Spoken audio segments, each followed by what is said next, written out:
가지고 주님의 뜻에 순종하라라는 주제로 우리 함께 은혜를 나눠보고자 합니다. 우리가 계속해서 야고보서에 대한 함께 말씀을 함께 나누고 있는데, 제가 야고보서 설교를 준비하면서 참 어려워요. 왜 어렵냐? 두 가지 이유가 있어요. 하나는 나도 이렇게 살지를 못하는데 참 힘들다라는 그 첫 번째 저의 고백이고, 두 번째는 굉장히 윤리적인 부분들이 강조되다 보니까 어떻게 보면 이게 하나의 잔소리처럼 들릴 수도 있겠다. 계속해서 우리가 이 윤리적인 말씀을 강조하다 보니까 매주마다 여러분들의 속에서 이게 어떻게 보면 처음에는 그래야지 하면서도 그게 너무나 당연한 말을 계속해서 반복하게 들으면 어떻게 돼요? 잔소리처럼 여겨질 때가 됐잖아요. 야고보서의 말씀이 마치 우리 아내가 저한테 하는 얘기 같은 그런 이야기가 많이 들더라고요. 이게 직업병을 이렇게 버리기가 어려운 게, 저희 아내가 이제 유치원 선생님이다 보니까 이게 매사에 모든 것들을 좀 약간 이렇게 얘기를 해요. 야고보처럼 얘기할 때가 굉장히 많거든요. 그렇구나. 그러면서 이 야고보서가 어떻게 보면 우리 삶 속에서 참 어떻게 보면 잔소리처럼 들릴 수도 있지만, 여러분들 이 야고보서의 말씀이 어떻게 보면 우리들의 삶을 변화시키고 또 우리들의 삶을 다시금 원위치로 가져다 놓을 수 있는 귀한 말씀임을 여러분들 깨달으시기를 주님의 이름으로 축복합니다. 이 야고보서에서 사람을 두 가지로 구분을 하고 있어요. 두 종류로. 하나는 참 믿음이 없는 자, 그러니까 행함이 없는 자, 정욕으로 온갖 욕심에 가득한 자. 반면에 위로부터 오는 지혜, 다시 말하면 성결하고 화평, 관용, 선한 열매가 가득한 자, 바로 믿음의 사람이라고 할 수가 있겠죠. 야고보서 3장 17절과 18절 말씀을 한번 읽어보십시다. 시작. 오직 위로부터 난 지혜는 첫째 성결하고 다음에 화평하고 관용하고 양순하며 긍휼과 선한 열매가 가득하고 편견과 거짓이 없나니 화평하게 하는 자들은 화평으로 심어 의의 열매를 거두느니라. 아멘. 그렇죠. 믿음의 사람은 이런 이 성령의 열매를 맺으며 삶을 살아가고 있다는 거예요. 이런 사람을 한마디로 야고보서는 이렇게 표현하고 있어요. 4장 7절에 뭐라고 되어 있냐면 하나님께 복종하는 자. 자, 반대는 뭐예요? 마귀와 마귀에게 복종하는 자라고 할 수가 있겠죠. 하나님께 복종하는 자냐 아니면 마귀에게 복종하는 자냐. 이 야고보는 이 두 가지 사람 중에 우리가 어떤 길을 가야 될까, 그것을 말하고 있는 거예요. 물어보나 마나죠. 여러분들, 우리가 하나님께 복종하며 하나님께 순종하는 사람들이 되어야 되는 게 당연한 것 아니겠습니까? 그런데 우리가 때로는 어떻게 보면 욕심으로 인해서, 우리 육신의 정욕으로 인해서 우리가 하나님께 순종하고 하나님께 복종하기보다는 내 스스로, 내 욕심으로 우리들의 삶을 정말 힘들게 할 때가 얼마나 많이 있어요. 여러분들, 복종이라는 단어가 있습니다. 복종이라는 단어가 사전적인 의미로 이렇더라고요. 인간의 행위에서 사람이 권위가 있는 실체로부터의 명시적인 지시나 명령에 항복하는 사회 역량의 한 형태이다.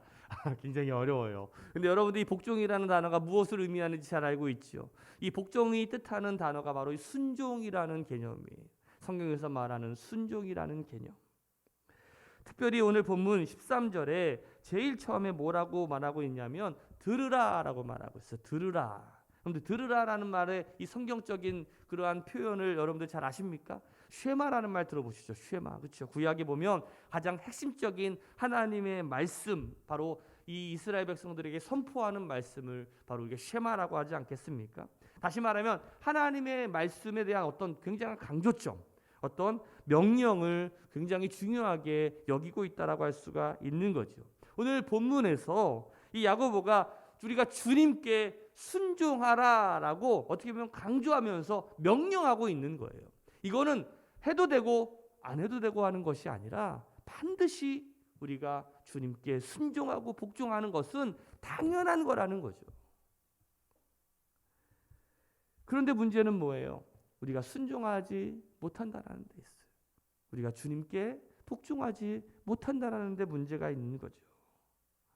순종하는 사람, 그러나 순종하지 못하는 사람의 대표적인 특징이 어떤 건지 아십니까? 첫 번째 오늘 성경 말씀을 보니까 허탄한 자랑을 일삼는다라고 이야기하고 있어요. 결국 이 허탄한 자랑을 하는 사람은 결국 이 허탄한 행동을 하는 사람입니다. 자, 이 허탄이라는 단어, 이게 참 생소할 텐데 이 허탄이라는 단어가 어떤 거냐면 방황하다라는 뜻이 있어요. 근데 더 깊은 뜻은 어떤 거냐면 없는 것을 있는 것 같이 하는 사람이라는 거죠. 마치 사기꾼 같은 사람, 거짓을 일삼는 사람이라는 뜻이라는 거예요. 이러한 사람들의 가장 큰 특징이 뭐냐면 자기 중심적인 삶을 살아낸다라는 거예요. 그들의 계획에 하나님은 없어요. 오직 자신의 욕심과 자신의 이익만이 가득 차 있는 어떤 자기 중심적인 사람이라고 할 수가 있습니다. 13절 말씀을 같이 한번 읽어봅시다. 시작. 들으라, 너희 중에 말하기를 오늘이나 내일이나 우리가 어떤 도시에 가서 거기서 1년을 머물며 장사하여 이익을 보리라 하는 자들아. 자, 1세기에 유대인들은 상인으로 이미 대단한 명성을 얻었던 사람들입니다. 여러분들, 이 유대인들의 상술은 지금도 굉장히 대단하다라고 우리가 여기고 있지 않습니까? 당시 이 유럽과 이 북아프리카 지역에 이제 새로운 도시들이 이제 생겨나게 되면 그곳에 이제 유대인들이 가가지고 어떤 경제적으로 상술을 하면서 상업을 하면서 많은 부를 많은 이익을 획득했어요. 그래서 이제 어떻게 보면 이런 사람들이 이제 끼리끼리 모이기 시작하는 거예요. 그래서 이제 새로운 도시에 가면 이제 끼리끼리 모인 사람들이 가서 어떻게 부를 얻고 어떻게 이익을 얻을 수 있는지 그 계획을 짜고 함께 논의하고 사업을 계획하는 그러한 모습을 우리는 생각해 볼 필요가 있습니다. 자, 여러분들이 어떤 새로운 어떤 그 도시에 가서 어떤 새롭게 이제 무언가 사업을 하게 될 때 거기에 계획을 세우는 건 당연하죠. 그렇죠? 시간을 어떤 일정을 잡고 어떤 장사를 하고 어떻게 내가 이익을 취할 것인지 그렇게 계획을 짜는 것은 당연한 일입니다. 그것이 나쁜 것은 아니에요. 어떤 리스크가 있는지 아니면 어떤 좋은 이익들이 있는지를 점검해보고 상의하는 것. 그래서 실제로 장사하기 위해서 어떤 계획을 세우는 것은 너무나 지극히 당연한 거죠. 오늘 본문에서 야고보가 어떤 이런 것들을 계획하는 것이 나쁘다라고 이야기하는 것이 아니에요. 또 장사를 해가지고 이익을 남기는 것, 그것이 나쁘다라고 이야기하는 게 아니에요. 사업에 있어서 우리가 미리 계획하고 또 이익을 남기는 것은 당연한 거죠. 여기서 야고보가 지적하는 것은 무엇이냐면 그들의 계획에 가장 중요한 게 빠져 있다는 거예요. 그게 뭡니까? 하나님이라는 거예요. 그들의 계획에 하나님이 빠져 있어. 마치 이 모든 일들이 자기의 손 안에서 이루어지는 것처럼 자신의 생각대로 그대로 이루어질 것을 확신하며 말하는 것, 그것이 문제라는 거죠. 하나님을 염두에 두지 않은 채 우리의 인생, 어떤 자기의 인생을 계획하고 있는 것은요, 정말 어리석은 일입니다. 오늘 여러분들도 인생의 계획을 짜잖아요. 여러분들의 인생의 계획, 그 가운데 하나님이 빠져 있다면 여러분들 착각하고 있는 거예요. 다 여러분들의 뜻대로, 여러분들의 계획대로 됩니까? 그렇지 않다라는 거예요. 오늘 이 야고보가 끊임없이 우리에게 강조하고 있는 것, 바로 자기 자신의 본분을 잊어버리고 자기가 있어야 될 그 위치를 벗어나서 하나님의 자리에 앉아 있는 우리들의 그 교만함을 이 야고보는 경고하고 있는 거예요. 우리 15절 말씀을 한번 읽어볼까요? 시작. 너희가 도리어 말하기를 주의 뜻이면 우리가 살기도 하고 이것이나 저것을 하리라 할 것이거늘. 자, 무슨 말입니까? 여기서 강조되고 있는 말씀이 주의 뜻이에요. 주의 뜻.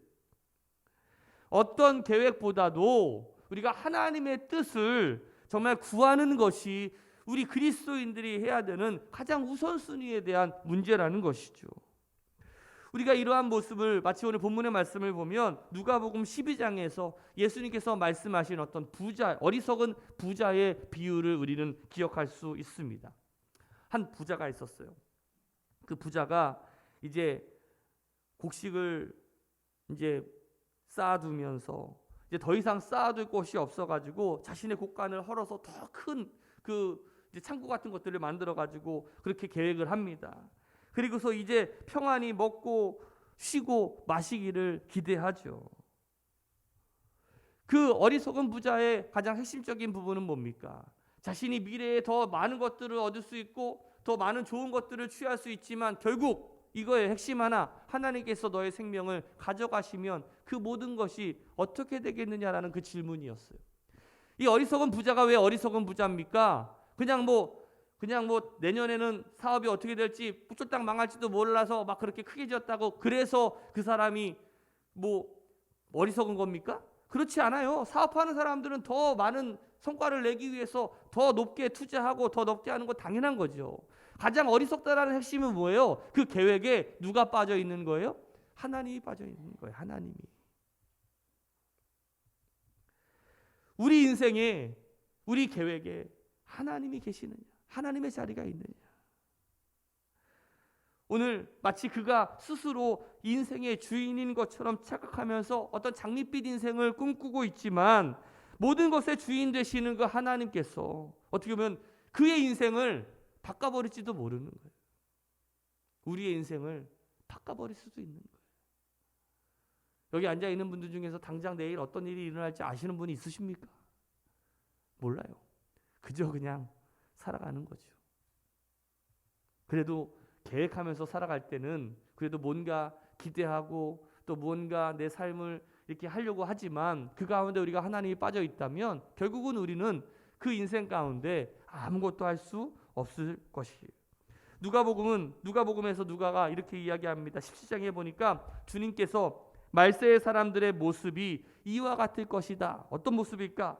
자, 임박한 심판의 모습을 그려주고 있는데, 자, 26절 말씀을 같이 한번 읽어봅시다. 시작. 노아의 때에 된 것과 같이 인자의 때에도 그러하리라.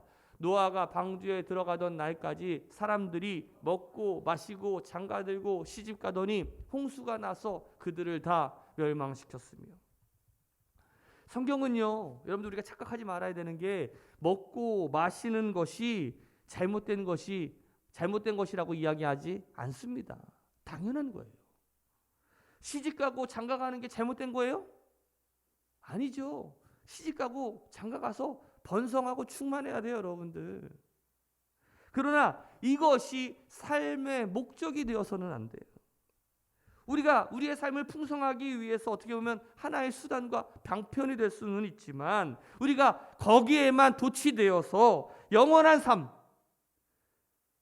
삶인 그 하늘나라 천국을 우리가 놓치며 우리가 잊어버리며 살아간다면 그럼 우리는 우리의 인생을 잘못 살고 있는지 몰라요. 여기가 우리의 영원한 집이 아니에요. 너무 착각하지 마세요. 우리가 여기서 영원히 살 수 있을 것처럼 착각하면서 살아가지만 우리가 이곳에서 영원히 사는 존재가 아니라는 사실이에요. 누가복음 17장 28절 말씀에도 마찬가지예요. 같이 한번 읽어볼까요? 시작. 또 롯의 때와 같으리니 사람들이 먹고 마시고 사고 팔고 심고 집을 짓더니 롯이 소돔에서 나가던 날에 하늘로부터 불과 유황이 비오듯 하여 그들을 멸망시켰느니라. 사람들이 먹고 마시고 사고 팔고 심고 집을 짓는 것, 이런 것들은 어떻게 보면 모두 어떤 신념과 관심을 집중하며 살던 그 당시 이 롯이 그 당시에 살던 사람들의 모습이라고 할 수가 있겠죠. 이 롯이 소돔 땅에서 나오던 날에 불과 유황의 심판으로 모두 멸망되었다라는 것. 사실 우리는 어떻게 보면 마지막 시대를 살아가고 있는지도 몰라요. 여러분들 그런 것도 좀 느끼면서 살아가죠. 우리가 마지막 때를 살아가고 있다는 그 증거는 뭐냐면 예수님께서 마지막 때의 사람들의 삶의 모습이 이런 삶을 살아가게 된다는 거예요. 철저하게 물질적이고 이기적인 욕망에 사로잡혀서 그러한 삶을 살아가는 그 모습이 바로 마지막 때를 살아가고 있는 우리들의 모습이라고 성경은 가르치고 있어요. 혹시 이러한 우리들의 모습 속에서 이 허탄한 자랑과 허탄한 행동만을 우리가 생각하는 그러한 우리들의 모습이 있지는 않은가? 여전히 이 현재의 삶이 영원할 것처럼 우리가 착각하면서 살아갈 때가 많이 있다는 거죠. 옆 사람한테 한번 이렇게 인사합시다. 착각하지 마세요. 영원한 것은 없어요.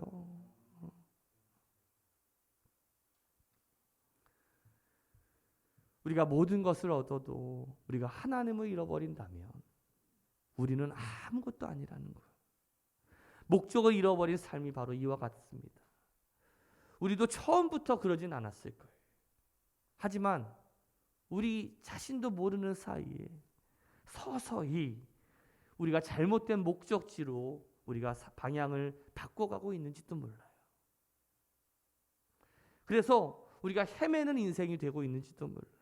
요즘 내비게이션이 있습니다. 여러분들 아마 운전하시는 분들이나 걸어갈 때도 여러분들 내비게이션 보면서 목적지를 찾아갈 때 많이 유용하게 사용되죠. 요즘 내비게이션은 점점 좋아져 가지고요. 이렇게 그 차 안 막히는 곳으로도 막 데려가고요. 그리고 거기 나오면 도착 시간 있잖아요. 거진 비슷해요. 그렇죠? 야, 대단하더라고요. 그만큼 우리가 편리한 시대를 살아가게 됩니다.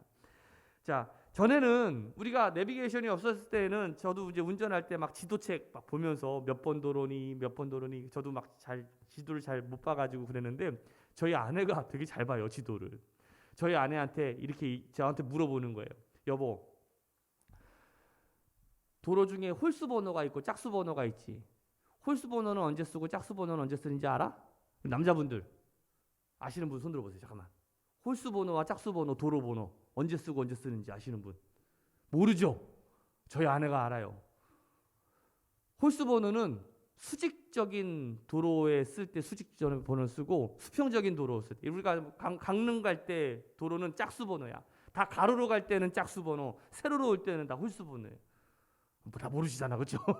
그러니까 전에는 이것만 알고 있어도 굉장히 뭐랄까요? 내가 가는 길이 잘 가고 있는구나, 못 가고 있는구나, 그걸 알 수 있었는데 지금은 뭐 내비게이션이 있어가지고 워낙 잘 하긴 하는데, 그런데 가끔 우리가 길을 딴 생각하다가 그 원래 들어서야 되는 진입로에 들어서지 못하고 돌아가게 되면 어떻게 해요? 원래 1시간 만에 도착해야 되는 거리를 막 1시간 반, 2시간에 돌아갈 때가 많이 있잖아요. 마찬가지인 것 같아요. 우리가 하늘나라 하나님으로 가야 되는 길이 있는데 우리가 자꾸 우리들의 욕심과 우리들의 딴 생각으로 인해서 우리의 거리가 점점 멀어지고 있지는 않은가.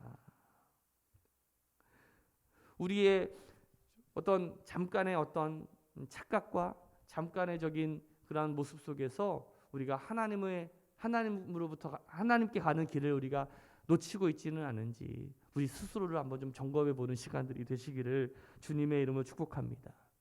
우리가 순종하지 못하는 가장 큰 이유가 성경은 야고보서에서 허탄한 자랑 때문이다라고 이야기를 합니다. 인간은 이 헛된 자랑을 좀 버려야 돼요. 교만함을 좀 버려야 돼요. 그리고 우리가 가져야 될 게 뭐냐면 진실과 거룩함과 믿음을 가져야 될 줄로 믿습니다. 그런 의미에서 그리스도인들이 가져야 될 가장 중요한 것이 뭐냐면 방향성, 다시 말하면 그것이 바로 우리의 세계관이 되고 우리의 인생관이 될 줄로 믿습니다. 특히 이 세계관, 우리가 어떤 인생관을 가지고 있느냐. 여러분도 한번 스스로를 점검해 보세요. 나의 인생관, 나의 세계관에 하나님이 정말 있습니까? 내가 나의 직장을 얻고 내가 결혼을 하고 내가 새로 이사할 집을 가고 또 무언가 내가 삶을 바꾸고 뭐 변하고 무언가 계획을 짤 때 그 가운데 정말 하나님을 우리가 의식하면서 결정하고 살아가고 있는가? 우리가 이 세계관, 인생관을 이야기할 때 절대 빼놓을 수 없는 것이 뭐냐면 생명의 문제예요. 생명.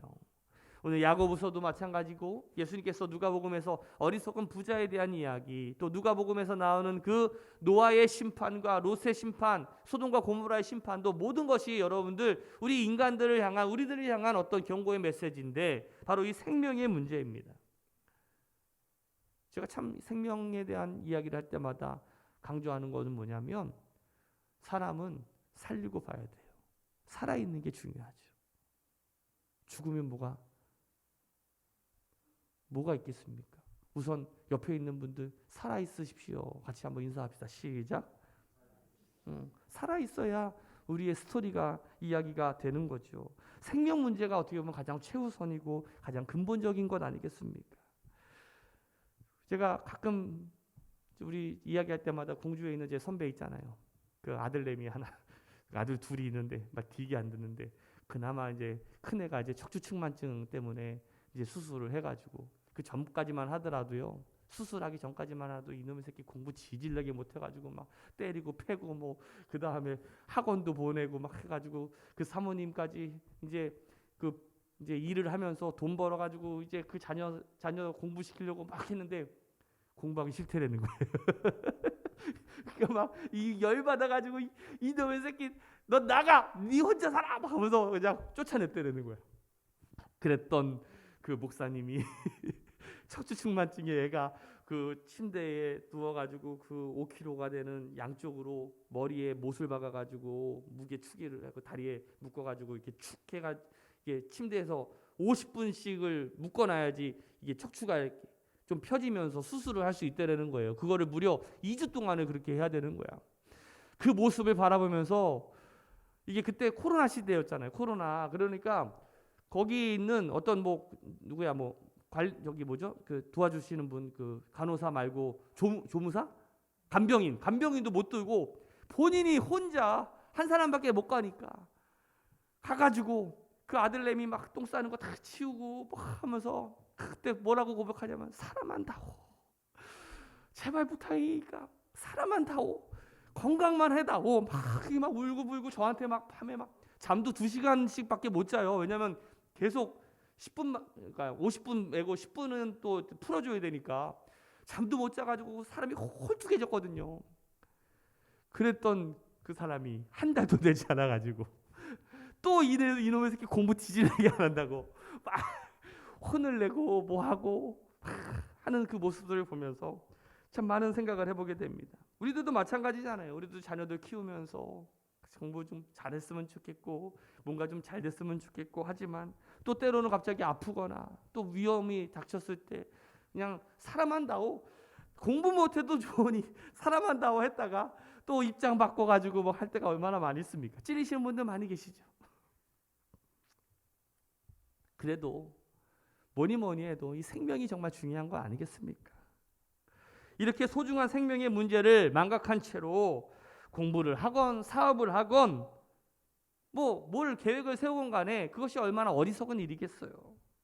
우리는 하나님 손 안에 있습니다. 아 이거 마치 누구 거 베낀 것 같은데 언제든지 우리가 주님의 뜻을 세우고 또 그분의 뜻이라면 그대로 쫓을 수 있는 그러한 믿음의 어떤 그 결단이 우리 가운데 있어야 돼요.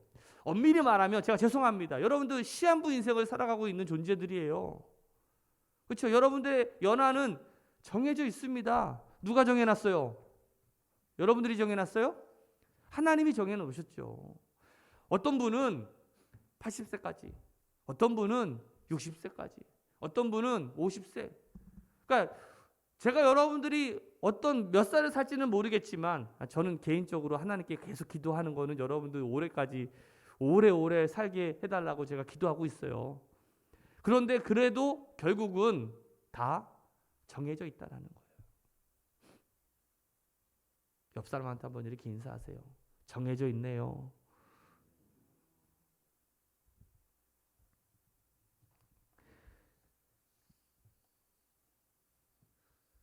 우리가 어떻게 보면 시한부로 정해져 있는 이 삶을 우리가 어떻게 살아가야 되는지 오늘 17절에 보니까 사람이 선을 행할 줄 알고도 행치 아니하면 죄니라라고 말씀하고 있는데 우리에게 주어진 그 시간들이 가만히 보니까 너무나 소중하잖아요. 그렇죠? 그 한 시간 한 시간들을 우리가 헛되이 보내는 것이 아니라 우리가 서로 사랑하며 우리가 선을 행하며 살아가는 것이 얼마나 중요하겠습니까?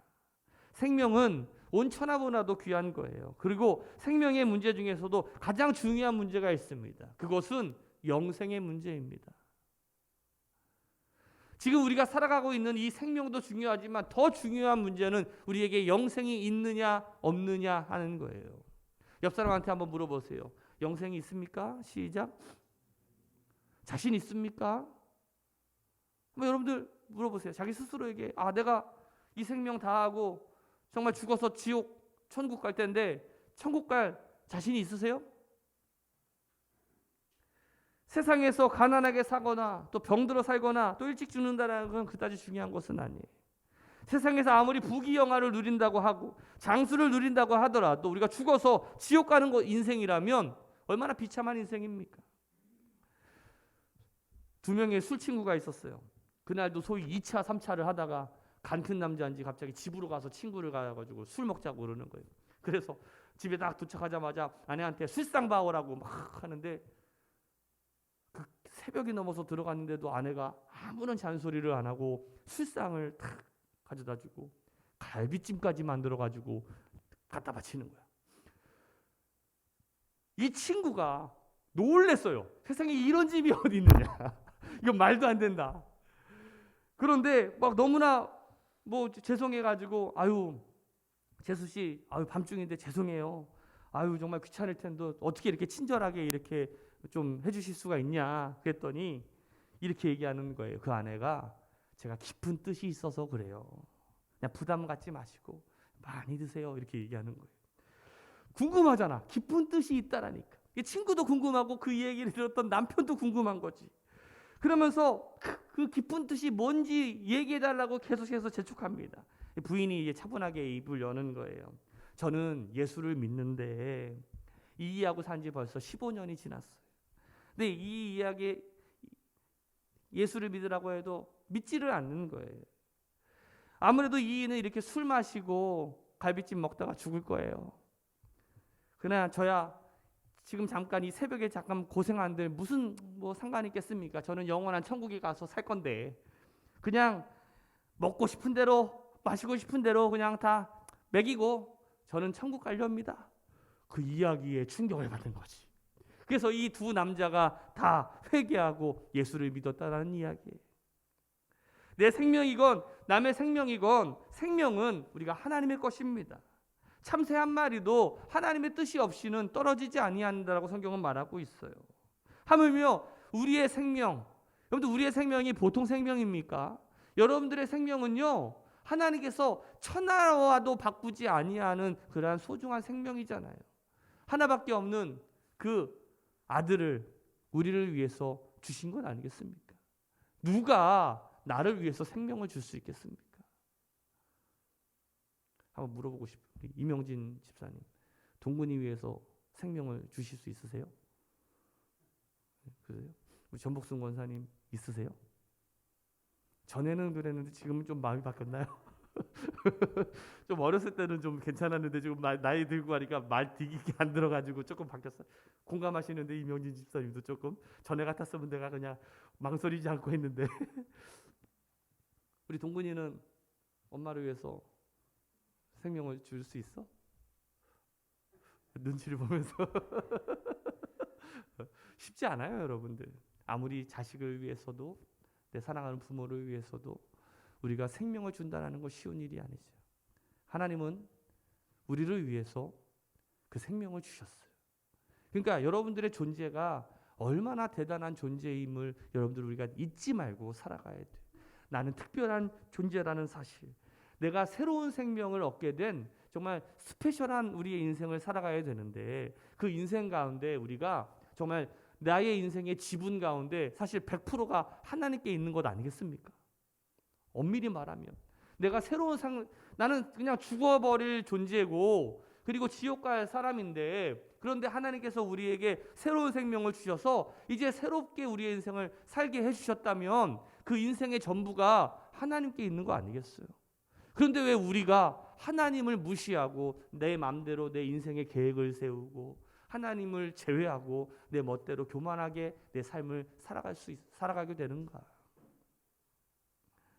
우리 사랑하는 새로운 학교 성도 여러분들, 오늘 우리가 기억합시다. 우리의 인생은 하나님께서 우리의 인생을 새롭게 살도록 다시금 허락한 인생이고 그 인생의 주인은 우리의 주님이시라는 사실을 깨닫고 우리가 주님께 순종하며 살아가는 그런 새로운 함께 성도들 되시기를 주님의 이름으로 축복합니다.